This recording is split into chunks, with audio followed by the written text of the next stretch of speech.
What do you get when you cross a tortured werewolf, an undead creature, and a studio determined to keep its monsters alive at any cost? You get Frankenstein meets the Wolfman, a film that might just look like a silly monster mashup at first glance, but it is the origin story of the cinematic universe. I'm Antonia Carlotta, and this is Universally Me, the channel for all things Universal and classic horror. My family started Universal Studios and they made the Universal monsters. And without them, we wouldn't even have Frankenstein meets the Wolfman. Let's set the scene. In the 1930s, Universal became the house of horror. They had dipped their toe into scary movies in the 1920s with movies like The Phantom of the Opera, The Cat and the Canary, The Man Who Laughs, but the 1930s were a whole different monster. My cousin Junior took the lead on horror films. He had just taken over as head of production at Universal at just 21 years old. His dad, my Uncle Carl, was not totally convinced, but Junior had a vision. He started in 1931 with Bela Lugosi's Dracula and Frankenstein later that year, and both were massive hits and kicked off the Universal monster era.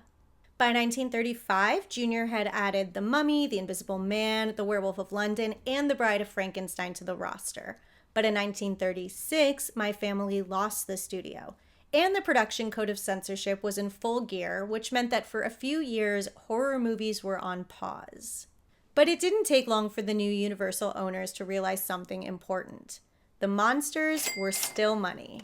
A 1938 double feature of Dracula and Frankenstein revived excitement for them. And I know it was just a few years later, but you have to remember that this is a time where you can't just rent or stream any movie you want to see. Once a movie left theaters, that was pretty much it. This double feature inspired Universal to go into production on The Son of Frankenstein. And then in 1941, they introduced a completely new tragic figure, the Wolfman, starring Lon Chaney Jr., the son of the silent legend Lon Chaney. The Wolfman was moody, modern, and full of angst. Audiences connected with Larry Talbot, cursed to transform under the full moon and kill against his will. His story wasn't just scary, it was sad, which put him in good company with some of the other monsters like Frankenstein and the Mummy. The Wolfman was a hit, and Universal wasn't ready to stop there. They wanted to capitalize on all of their monster IP.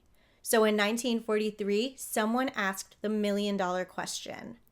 What if the monsters met? This had never been done before. Two characters from totally different worlds meeting in one movie? This wasn't just a sequel, it was a full-on collision. Frankenstein Meets the Wolfman was written by Kurt Siodmak, the same man who wrote the original Wolfman movie. And as a heads up, if you're looking for consistency or airtight logic in this film, maybe don't. The film opens with Larry Talbot's crypt being broken into during a full moon. Larry wakes up confused, mangled, and desperate to die for good. That's right, he is a horror protagonist who wants to die, he just can't figure out how. He seeks out Dr. Frankenstein, hoping that the brilliant scientist is going to be able to help him. But of course, Dr. Frankenstein is dead, and while he's searching for the doctor's notes, he stumbles upon the monster, who is played by Bela Lugosi and is frozen in ice. Because again, I guess why not? And the rest of the movie builds towards the big showdown between, of course, Frankenstein and the Wolfman. Now, I'm going to be honest, right? This movie was not made to deepen character arcs or to make you think. This movie was made to sell tickets, and it did, big time. But Frankenstein Meets the Wolfman was not just a novelty. It was the first shared universe in film history. Think about it, more than half a century before Freddy vs. Jason, Alien vs. Predator, the Conjuring universe, or even the DC or Marvel cinematic universes.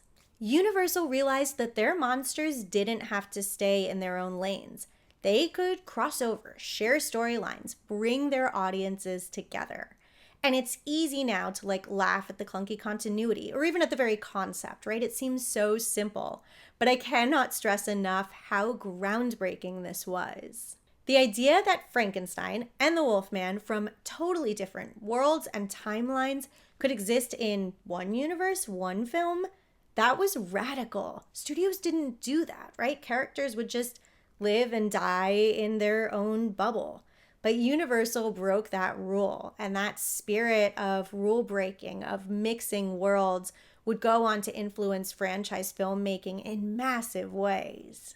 After Frankenstein Meets the Wolfman succeeded, Universal leaned all the way in. We got House of Dracula, House of Frankenstein, even Abbott and Costello meet Frankenstein. By the end of the 40s, you had the monster, Dracula, the Wolfman, and even kind of the Invisible Man all in the same film, sometimes seriously and sometimes for laughs. This era was vital in solidifying the monster brand. Audiences now aren't just coming for scares, they're coming for the actual characters. Frankenstein, he's not just a monster, he's a celebrity. And that idea that the IP can be the star, that's something that studios are still chasing today. Now, I want to take a moment of appreciation for my cousin Junior Lemley because, like I said, he really pushed on horror even when others didn't believe in him. And by the time Frankenstein Meets the Wolfman comes out, my family's gone from Universal, but it still has their fingerprints all over it. You know, if they didn't invest in horror, if they hadn't taken those creative risks, the new Universal would have had no monsters to mash, you know? And I just love that this is built on their legacy and their work because it shows that what they accomplished was so much more than any one film. Fast forward to today, and we are living in the age of franchises, of cinematic universes, multi-film arcs, and crossover events. And it all traces back to Frankenstein Meets the Wolfman. Without it, would Marvel have been bold enough to build their entire cinematic model over these character crossovers? Would we have ever had King Kong versus Godzilla, Freddy versus Jason, or the Conjuring universe? And for better or worse, would studios be so obsessed with IP? Universal doesn't get the credit it deserves, but the seeds were planted with its monsters.